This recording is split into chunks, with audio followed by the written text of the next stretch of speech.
Bueno, vamos a entrar en los dos últimos indicadores de nuestro análisis económico, empezando por el desempleo. El desempleo, pues digamos que la tasa de desempleo es la relación porcentual entre el número de personas que están buscando trabajo y el número de personas económicamente activas o la fuerza laboral. Esto quiere decir que si una persona no está buscando trabajo, no hace parte de la tasa de desempleo. Tiene que ser alguien que esté buscando. En los últimos años hemos visto un gran crecimiento, por ejemplo, en lo que tiene que ver con el empleo informal. Todas esas personas que están, por ejemplo, viviendo de redes sociales, que quieren, por ejemplo, montar sus negocios en redes.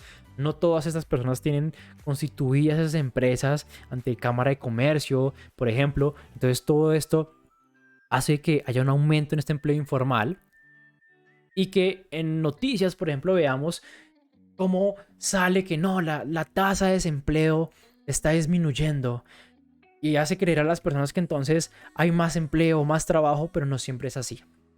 Este indicador es importante porque pues un país con una alta tasa de desempleo es un país que, como te decía, tiende a tener fuertes indicadores de pobreza, indicadores de violencia altos, un país que seguramente no ha sido bien manejado. Un país con una baja tasa de desempleo tiene su población feliz, trabajando, con importantes ingresos.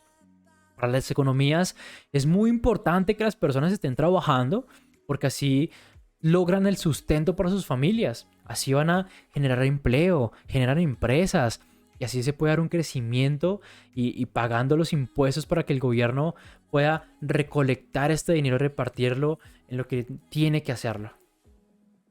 Esta tasa depende mucho, por ejemplo, de las políticas que tengan los países frente a sus habitantes y especialmente el enfoque que tengan en sus especialidades.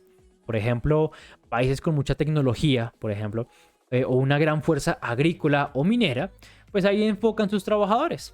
Pero cuando una de estas industrias falla, es donde vienen los trastornos de desempleo. Hay economías, por ejemplo, como las de China, donde generar empleo, el mismo gobierno pues financia esto. El mismo gobierno financia la generación de empleo. Pero ojo con esto, porque no significa que sea una excelente política entonces. Porque hay que tener en cuenta algo, que hay factores como el ingreso per cápita. Si toda la población tiene empleo, pero ganan muy poco, pues no se está haciendo algo bien. No solo deben tener empleo, también deben tener una buena remuneración.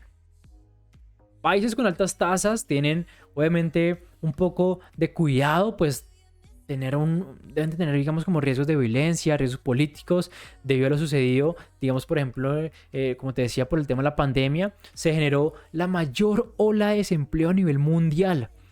Cada país tomó políticas distintas, subsidios para el desempleo, como por ejemplo en Estados Unidos, otros, digamos que no tienen este tipo de subsidios. Por ejemplo, países que tienen una economía menos desarrollada pueden ser más trastornados con el desempleo. De hecho, pues en una crisis económica es muy fácil destruir los empleos, pero construirlos puede llegar a demorar entre 4 o 5 veces más de tiempo. De hecho, se cree que para recuperar la cantidad de empleos que se perdieron durante el 2019-2020, se va a necesitar cerca de 5 años. Y adicionalmente, pues cuando no hay mucho empleo, los salarios pues tienden a ser bajitos. Cuando un país tiene alto empleo, tiene una tasa de, digamos, desempleo muy bajita y sus trabajadores están bien, los trabajadores tienden a ser muy apetecidos. Los salarios empiezan a subir para así poder llamar la atención de estos. Entonces, es importante que un país controle su tasa de desempleo para que esta no se vaya a disparar así como así. Los países que tienen mayor solidez de crecimiento y son más estructurados tienen a tener, digamos que, tasas de desempleo bajas.